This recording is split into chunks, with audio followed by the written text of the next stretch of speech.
ziva. So mukadzi wakaziva kuti kuswera ndichizora perfume ndichionekwa nevamwe varume hakuna basa than kunozora iye wacho perfume kuti iye andionewo.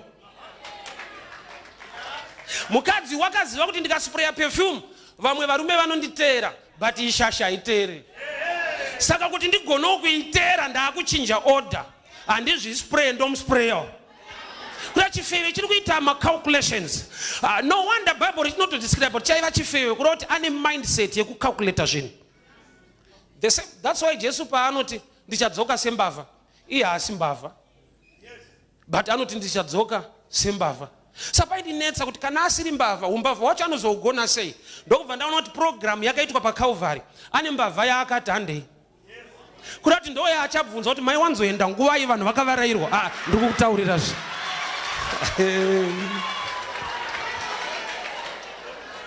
Sano iva ndo vachatikuwadzisa tichajumwa zveshuwa. Yakatotakurirwa basa iroro kuti unozondiudza kuti mai wanzorova nguva vanhu vakavarairwa. Because iye haasi mbavha. Saka anotodawo mbavha yekudzidza kwairi. Saka kana uchiona Jesu ane kudzidza kwaita kune vanhu iye ari Mwari, ko kuzotiwo munhu ungatadze kudzidza here kune munhu. Wakauya neperfume yakaita research kuti vamwe varume vese ndikazvispraya so vanenge vangoti simira ipapo but ishasha iyi. Iye haitaimire vanhu zvekudaro, yakuda kutaimirwawo. Ndokubva apinda mubama Simon ndokubva abreaka the alabaster. Bible rinoti haana kuvhuraya akabreaka. Kubreaka isaini yekuti hatisida kuchengetedza tunosara nekudii. Because kana achispraya ari ega anoti akavhura uspraya uchengeta tumwe for the sake of tomorrow. But paakaona Jesu akati there is no other than this man. Hakuna wandichachengetera rumbidzo yangu. Saka kana wakurumbidza Mwari rumbidza uchiziva kuti ndiyega Mwari hakuna umwe Mwari. Usaite sekunge uri kusevhera umwe Mwari wauchanamata. Kana yanhauye kuitira Mwari revesa. So kurevesa kwemukadzi uyu kwakamuudza kuti usachengete bhodhoro rako. Aiwa breka bhodhoro rako. Taakuda vanhu vekuti kana vakunamata they break themselves. Unozvibreka kubva palevel yekuti ame doctor ame engineer. Oziva kuti akandiita engineer ndiMwari, akandiita doctor ndiMwari. So kana ndakurumbidza Mwari handitarise level yangu, I break myself like an alabaster box. Usakumbirwe kuomberera Mwari anokupa upenyu nenyasha. Aiwa ngazvibude from within kuti hama dzangu ukareflecta kwawakabva hauomere nekuvhura box uchispraya mbishana so. Usaomere rumbidzo yako, usaomere kunamata Mwari. There is no other God than the God of Israel. Basa rakabatwa pamuchinjikwa hakuna angaribate kunze kwaJesu. So kana yanhauye kumuitira iye vanhu ngavashamisike uchiita rekubreka bhokisi. Vanhu ngavashamisike kuti unenge hauna discipline hauna order. Vaudze kuti kana ndapamberi paMwari inini handitsvake order dzevanhu nokuti ndinoziva kwaakandibvisa. So mukadzi unokuziva kuti ndiri chifeve but handitendera kuuya mupresence yake.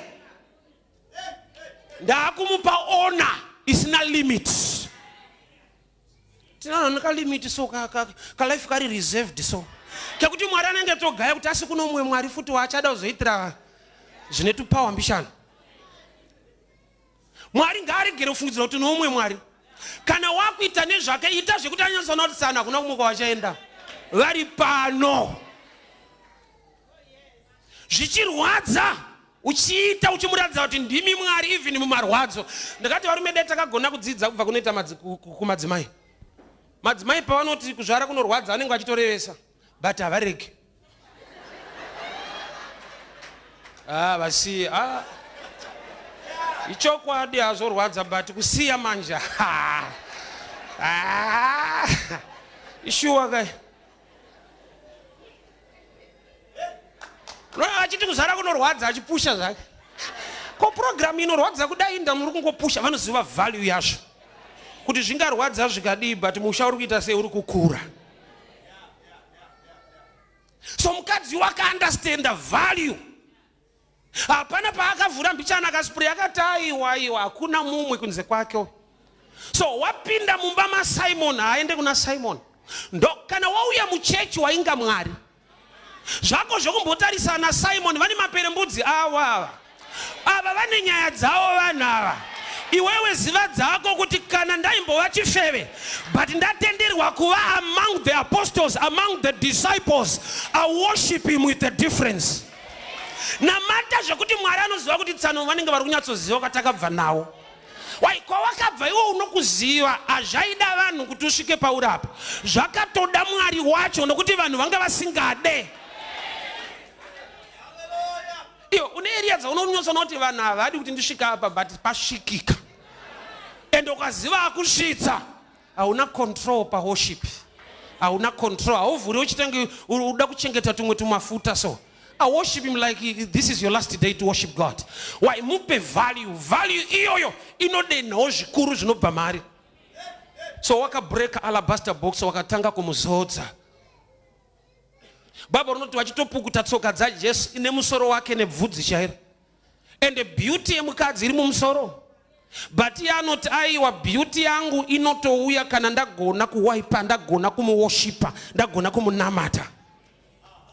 So wakatanga kuzodza Jesu perfume instead yekuti vanhu varimo vaombere maoko vapembere kuti shewe dazodzwa vakanzwa kuti aiwa pari kutambiswa perfume. Tine vanhu vari right but vasingazive Mwari. Tine vanhu vanoanalyze nekucalculate zvinhu vachimisa the revelation, the point of doing things in the house of God. Zvakanaka kurongeka, zvakaipa kumurongera. Iva munhu akarongeka but asingarongere Mwari. So zvakanaka kurongeka but zvakaipa kumurongera. Ari kuzodzwa perfume Jesu kune vanhu vasiri kufara. But nyangwe vasiri kufara, Jesu wacho ari kufara. Iyoyo point gona kuichengetedza. Zvikasafadza ningi